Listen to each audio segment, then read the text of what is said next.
ओम शांति। आज 19 अप्रैल 2022 के ईश्वरीय महावाक्य। आज बाबा ने कहा, मीठे बच्चे, बाप है भक्तों और बच्चों की रखवाली करने वाला। भगत वत्सलम, पतित से पावन बनाकर घर ले जाने की जिम्मेवारी बाप की ही है, बच्चों की नहीं। प्रश्न, बाप का कल्प कल्प फर्ज क्या है? कौन सा ओना बाप को ही रहता है? बाबा कहते, बाप का फर्ज है बच्चों को राजयोग सिखलाकर पावन बनाना, सभी को दुख से छुड़ाना। बाप को ही ओना रहता है कि मैं जाकर अपने बच्चों को सुखी बनाऊं। गीत है, मुखड़ा देख ले प्राणी दिल दर्पण में। ओम शांति। यह कौन पूछ रहा है? बाप, जिसको ऑल माइटी अथॉरिटी कहते हैं। बाप की महिमा तो करते हैं, वह लिबरेटर गाइड भी कहते हैं। वो है सबकी सदगति करने वाला, वह सर्व का दुख हरता सुख करता है। समझते हैं कि वह है परम धाम का रहने वाला, परंतु अज्ञान के वश कह दिया सर्वव्यापी है। सब भगत हैं बच्चे और भगवान है बाप। यह तो जरूर सब बच्चों को समझाना चाहिए कि दुख हरता सुख करता हमारा बाप है। उनका नाम गाया जाता है भगत वत्सलम। यह नाम कोई गुरु गोसाई को नहीं दे सकते। अब बच्चे, यह भगत तो बहुत हैं, उन पर रहम करने वाला एक ही बाप है। सारी दुनिया को एक ही बाप आकर के सुख शांति देते हैं, समझाते भी हैं। लक्ष्मी नारायण के राज्य को वैकुंठ व स्वर्ग कहा जाता है। इस समय कलयुग है तो बाबा को कितना ओना होगा। हद के बाप को भी फुरना होता है। ये है बेहद का बाप। मालूम होना चाहिए कि सभी भक्तों का कल्याणकारी एक बाबा ही है। उनको ही फुरना रहता है कि बच्चों को जाकर के सुखी बनाऊं। जब मनुष्यों पर आफतें आती हैं तो सभी भगवान को याद करते हैं, पुकारते हैं, हे परमपिता परमात्मा बचाओ। अभी तुम बच्चों के सम्मुख बाप बैठा है। बाप कहते हैं, क्या मुझे ख्याल नहीं होगा कि अभी सब पतित हो गए हैं? मैं जाकर सबको राजयोग सिखलाकर पावन बनाऊं। ये तो मेरा कल्प कल्प का फर्ज है। भल इस समय पुकारते तो सभी हैं, परंतु वह लव नहीं है। अब तुम सारे ड्रामा को समझ गए हो। बाप कहते हैं, मैं तुमको पावन बनाने आया हूं। यह मेरी बात मानो तो सही ना। सन्यासी भी इन विकारों को छोड़ते हैं। उन्हों का है हद का सन्यास, हमारा है बेहद का सन्यास, सारी पुरानी दुनिया का सन्यास। बाप कितना अच्छी तरह समझाते हैं। प्रजापिता ब्रह्मा कुमार और कुमारियां प्रैक्टिकल में है ना, बोर्ड भी लगा हुआ है। कितने ढेर बच्चे हैं, सब कहते हैं मम्मा बाबा। गांधी को भी फादर ऑफ नेशन कहते हैं। वह भी भारत का फादर था। उनको सारी दुनिया का तो नहीं कहेंगे ना। सारी दुनिया का पिता तो एक ही है, वह बाप कहते हैं। काम महाशत्रु है, तुम इन पर जीत पहनो, इनमें कोई सुख नहीं है। पवित्र देवी देवताओं के आगे जाकर के सिर झुकाते हैं, समझते कुछ भी नहीं। बाप सिर्फ कहते हैं, बच्चे ये अंतिम जन्म पवित्र बनो तो 21 जन्मों के लिए तुम्हारी काया कल्प तरु कर दूंगा। बहुत सहज है, परंतु माया ऐसी है जो हरा देती है। भल 4-6 मास पवित्र रहते, फिर भी कमर टूट पड़ती है। तुम जानते हो, बाबा कल्प पूर्व के समान समझा रहे हैं। कौरव पांडव भाई भाई दिखाते, दूसरे गांव व देश के नहीं हैं। पतित पावन बाप अविनाशी खंड भारत में ही आते हैं। यह बर्थ प्लेस है। शिव जयंती भी मनाते हैं। निराकार शिव परमात्मा जन्म लेते, नाम शिव है, शरीर तो नहीं है। और सबके ब्रह्मा विष्णु शंकर के भी चित्र हैं। ऊंचे ते ऊंचा एक भगवान है, वह इनमें प्रवेश करते हैं। परंतु आया कैसे, कब आया, किसको भी ये मालूम नहीं है। भारत में ही शिव जयंती मनाते हैं। मंदिर भी सबसे बड़ा यहाँ ही है। इसमें भी लिंग रख दिया। समझाना चाहिए, शिव जरूर आते हैं। शरीर बिगर तो कुछ होना ही नहीं। सुख दुख आत्मा शरीर के साथ ही भोगती है। आत्मा अलग हो जाती तो कुछ भी कर नहीं सकती। शिव बाबा ने भी कुछ किया होगा। वह पतित पावन है, परंतु कैसे आकर सबको पावन बनाते, ये कोई जानते नहीं। अब बाबा साधारण तन में प्रवेश कर पार्ट बजाते, गाते भी हैं। ब्रह्मा के द्वारा स्थापना, तो पति दुनिया में ब्रह्मा कहाँ से आया। परमात्मा स्वयं कहते हैं, मेरा शरीर तो है ही नहीं, मैंने इनमें प्रवेश किया है। मेरा नाम शिव है, तुम आकर मेरे बने हो, तभी तुम्हारा भी नाम बदलता है। सन्यासियों के पास जाकर सन्यास करते हैं तो उन्हों के भी नाम बदली होते। अब बाप सम्मुख आया है। ईश्वर जिसको आधा कल्प तुमने याद किया, फिर चलते चलते तुम उनको भी भूल जाते हो। सन्यासी तो सुख को मानते नहीं, वह सुख को काग विष्टा के समान समझते हैं। स्वर्ग का नाम तो बाला है। कोई मरता है तो भी कहते हैं स्वर्ग गया। नई दुनिया को सुख धाम और पुरानी दुनिया को दुख धाम कहा जाता। बाप इतना समझाते हैं तो क्यों नहीं उनकी मत पर पूर्ण रूप से चलना चाहिए। बाबा आया है सबको मुक्ति और जीवन मुक्ति देने। बाबा का पार्ट है बच्चों को वर्षा देना। निराकार रचयिता बाप से वर्षा कैसे मिलता, ये भी तुम बच्चे जानते हो। मेरा परिचय तुमको कहाँ से मिला। भगवानुवाच, क्या मैं कृष्ण हूँ, मैं ब्रह्मा हूँ? नहीं, मैं तो सभी आत्माओं का निराकार बाप हूँ, और कोई नहीं कह सकता। भल अपने को शिवोहम कहते हैं, परंतु यह नहीं कह सकते कि मैं सभी आत्माओं का बाप हूँ। वह अपने को गुरु कहलाते हैं। वहां बाप तो मिला नहीं, टीचर मिला नहीं, फट से गुरु मिल गया। यहाँ कायदे का ज्ञान है। यहाँ तुम्हारा बाप टीचर गुरु मैं ही हूँ। वंडर खाना चाहिए।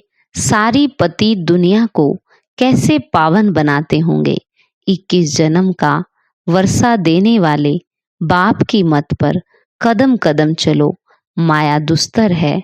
बाबा बाबा कहते हैं, पढ़ते भी हैं, फिर भी अहो माया वश बाप को फारकती दे देते। इसलिए कहते हैं खबरदार रहना। बाप को बच्चे फारकती देवे तो कहेंगे ना, मैंने तुम्हारी इतनी पालना की फिर भी मुझे छोड़ दिया। यहाँ तो औरों की सेवा करनी है, औरों को आप समान बनाने की सेवा करनी है। यह मदद मेरी नहीं करेंगे। फारकती दे नाम बदनाम कर देते। कितना मुश्किल होती है। अबलाओं पर बहुत अत्याचार होते हैं। ज्ञान यज्ञ में विघ्न पड़ते हैं। माया कितना तूफान लाती है। भक्ति मार्ग में यह नहीं होता। बाबा कहते, शाने बच्चे तुम मेरी मत पे चलो। अपने लिए बाबा कहते दिल रूपी दर्पण में देखना चाहिए कि मैंने कोई विकर्म तो नहीं किया। बाप का बन थोड़ा भी विकर्म करते हो तो 100 गुना दंड हो जाता। बहुत नुकसान कर देते। देखना है हम अपना खाता जमा करते हैं या नहीं करते। माया के भूतों को भगा देना चाहिए। ऐसी अवस्था हो तब दिल पर चढ़े तो तख्त पर भी बैठेंगे। वो भी समझते हो कि हमारा तख्त क्या होगा। शिव बाबा का मंदिर बनाते हो तो तुम्हारा महल कितना सुंदर और ऊंच होगा। मैं तुमको विश्व का मालिक बनाता हूँ। तुम्हारे पास अथाह धन होगा, फिर तुम मेरा मंदिर बनाते हो। सारा धन मंदिर बनाने में तो नहीं लगाएंगे। अभी तुम जानते हो हम विश्व के मालिक थे। वहां विश्व महाराजन को धनदाता कहेंगे। उसने भक्ति मार्ग में कितना बड़ा मंदिर बनाया, तुम भी बनाते हो। वहां द्वापर में सभी राजाओं के पास मंदिर रहता है। पहले पहले बनाते हैं शिव का मंदिर, फिर देवताओं का बनाते। अभी बाप तुम बच्चों को कितना सत्य समाचार सुनाते हैं। तुम बच्चों को इस पढ़ाई से बहुत खुशी होनी चाहिए। तुम बच्चे जानते हो पुरुषार्थ से हम यह बनेंगे, फिर श्रीमत पर क्यों नहीं चलते? तुम भूल क्यों जाते हो? यह तो कहानी है। घर में मित्र संबंधी कहानियां सुनाते हैं। बाप भी तुमको सारे सृष्टि के आदि मध्य अंत की कहानी सुनाते हैं। तुम 5000 वर्ष पहले विश्व के मालिक थे। बाबा रोज ये कहानी सुनाते। तुम बच्चे बन जाओ, अपने को लायक बनाओ राज्य भाग्य लेने के लिए। यह है सत्यनारायण की कहानी। ये कहानी तुमको सुनकर फिर औरों को सुनानी है, अमर बनाने के लिए। फिर भक्ति मार्ग में कथाएं सुनाएंगे। फिर सतयुग त्रेता में ये ज्ञान भूल जाएगा। बाप कितना साधारण चलते हैं। कहते हैं मैं तुम बच्चों का सर्वेंट हूँ। जब तुम दुखी बनते हो तो मुझे बुलाते हो कि हमको आकर के विश्व का मालिक बनाओ, पतितों को पावन बनाओ। मनुष्य समझते थोड़ी हैं, तुम समझते हो कि बाबा हमको पतित से पावन बना रहे हैं। तो बाबा को भूलना नहीं चाहिए। तुम्हें उच्च सर्विस करनी है, बाप को याद करना है और घर चलना है। अच्छा, मीठे मीठे सिखी लदे बच्चों प्रति माता पिता बाप दादा का याद प्यार और गुड मॉर्निंग। रूहानी बाप की रूहानी बच्चों को नमस्ते। रूहानी बच्चों की रूहानी बाप दादा को नमस्ते। नमस्ते बाबा, गुड मॉर्निंग। शुक्रिया बाबा, शुक्रिया।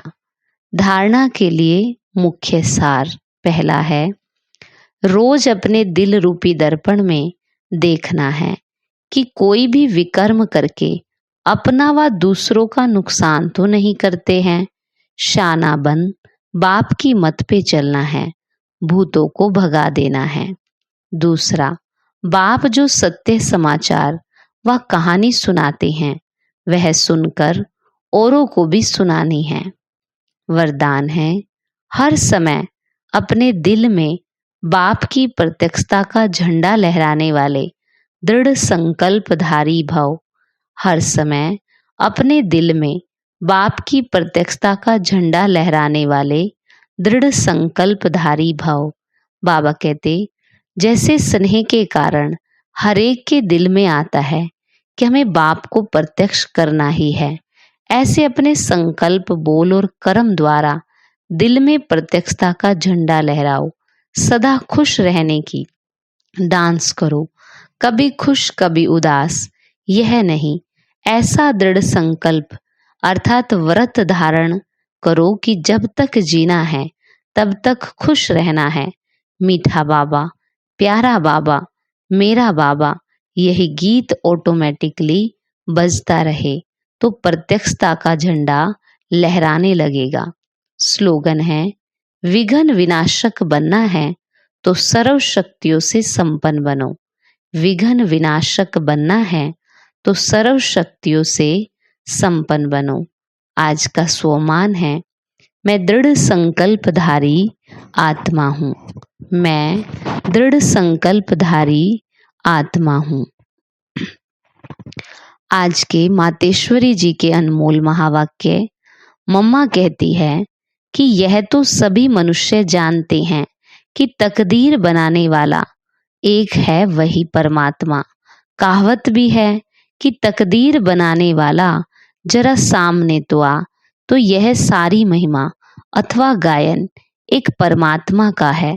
इतना समझते हुए भी जब कोई कष्ट आता है तो दुखी होने के कारण कह देते हैं यह दुख सुख भला बुरा ये तकदीर परमात्मा ने बनाई। फिर कह देते हैं प्रभु का दिया हुआ मीठा करके भोगना है, इसमें ही अपने को संतुष्ट रखे। अब प्रभु का भाना यानी कि दिया हुआ फल है, फिर भी उनको मीठा रहने थोड़े ही देता है। परंतु मनुष्यों को इतना भी बुद्धि नहीं है कि हम परमात्मा को यह दोष क्यों देते हैं। यह दोष तो खुद मनुष्यों का है। मनुष्य ने जो भी कर्म किए उसे भोगना पड़ता है, तो हर एक अपने अपने कर्मों अनुसार भोगता है। फिर अगर कोई श्रेष्ठ कर्म करते हैं तो सुख भोगते हैं, और कोई भ्रष्ट कर्म करते हैं तो दुखी बनते हैं। अब उस भाने को भी मीठा कर भोगने के लिए मनुष्य को पहले समझ होनी चाहिए। इसलिए परमात्मा आकर खुद ज्ञान और योग सिखलाते।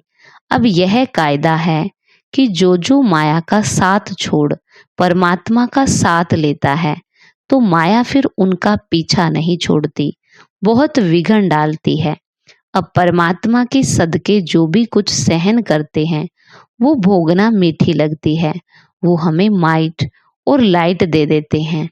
अब परमात्मा कहते बच्चे बिगड़ी हुई तकदीर में मैं बनाता हूँ, तो मैं तकदीर को बनाने वाला हूँ। बाकी जो मनुष्य अपने आप विस्तृत करते हैं वो अपनी तकदीर आपे ही बिगाड़ते हैं। परंतु जो मनुष्य मेरे मिलने अर्थ भोगना भोगते हैं उनके लिए जवाबदार मैं हूँ। अब वो भी तब होगा जब ऐसे कहेंगे कि परमात्मा तेरी मेरी एक मर्जी हो, भले लाखों दुनिया वाले कुछ भी कहे, परंतु उन्हों को पूर्ण निश्चय है कि हमको पढ़ाने वाला स्वयं परमात्मा है। मैंने उससे सौदा किया, अब मैं किसकी परवाह रखूं। तभी तो कहते हैं परवाह रही पार ब्रह्म की, वह मिल गया। अब परमात्मा कहते हैं जो सिर्फ मेरी ही सुनते हैं और मुझे ही देखते हैं, ऐसी सीढ़ी पर जिसने पांव रखा उन्हों को भल माया की लहर हिलाएगी भी, परंतु जिनको पूरा निश्चय हो चुका है वो तो प्रभु का हाथ कभी नहीं छोड़ेंगे। बाकी ऐसा ना हो जरा भी माया की उछल में आए अपनी तकदीर को लकीर लगा देवे। तकदीर को बिगाड़ना और बनाना यह मनुष्य के हाथ में है। अच्छा, ओम शांति।